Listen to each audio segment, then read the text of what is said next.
Au Canada, il existe une approche qu'on appelle Housing First, un logement d'abord, qui consiste à procurer rapidement et sans condition un logement permanent aux personnes sans abri et qui est considéré comme la meilleure solution, tout simplement parce que ça coûte moins cher à la société que les dépenses d'urgence de logement, de santé ou de sécurité liées à l'itinérance. Est-ce que tu avais entendu parler de cette approche? Tout à fait. Et nous, on s'est pas basé sur le modèle canadien, mais plutôt des pays du Nord, donc Danemark, Norvège et la Suède.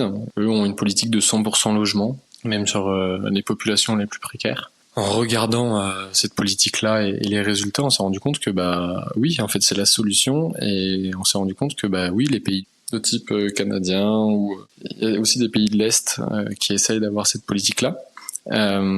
Fonctionne. Et donc c'est là où on s'est dit en fait le logement ça peut être une grosse pierre à l'édifice dans la confiance du donateur. C'est-à-dire que demain une personne qui fait un soli à une personne, elle se dit j'aide la personne qui est en face de moi, mais en même temps j'aide l'entièreté de cette population là à retrouver du logement et donc à s'en sortir.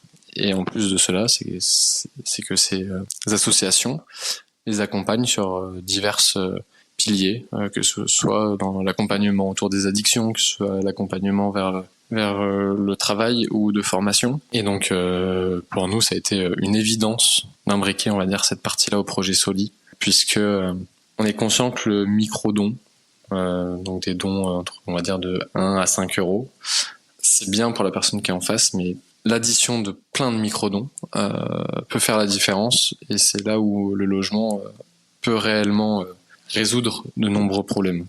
C'est ça, l'idée derrière, c'est qu'on peut pas se contenter de mesures curatives ou palliatives pour résoudre le problème du sans-abrisme. D'ailleurs, il y a une image que le dirigeant de la mission Bon Accueil à Montréal utilise et que je trouve vraiment parlante. Il dit « On se voile la face en construisant des hébergements d'urgence sans prévoir la transition vers la sortie. C'est comme si dans le système de santé, on ne construisait que des services des urgences et qu'on y laissait les patients s'empiler sans les rediriger vers les soins adaptés. » Donc bon, ça, je pense qu'on peut pas être plus clair. Donc on voit bien que le logement, c'est la clé. Parce qu'il faut quand même rappeler que le sans-abrisme, c'est pas d'abord causé par l'addiction ou les problèmes de santé mentale. Est-ce que toi, dès le départ, tu as eu cette vision systémique, tu l'as tout de suite eu en tête quand tu as créé ce projet ?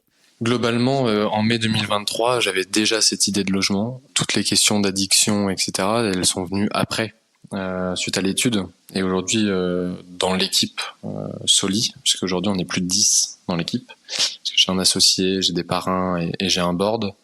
Et en fait, on retrouve toutes ces personnes-là qui répondent à ces problématiques-là et qui sont experts en la matière et donc qui comprennent notre volonté et qui nous suivent. Donc on voit qu'on répond à un réel besoin du moment même.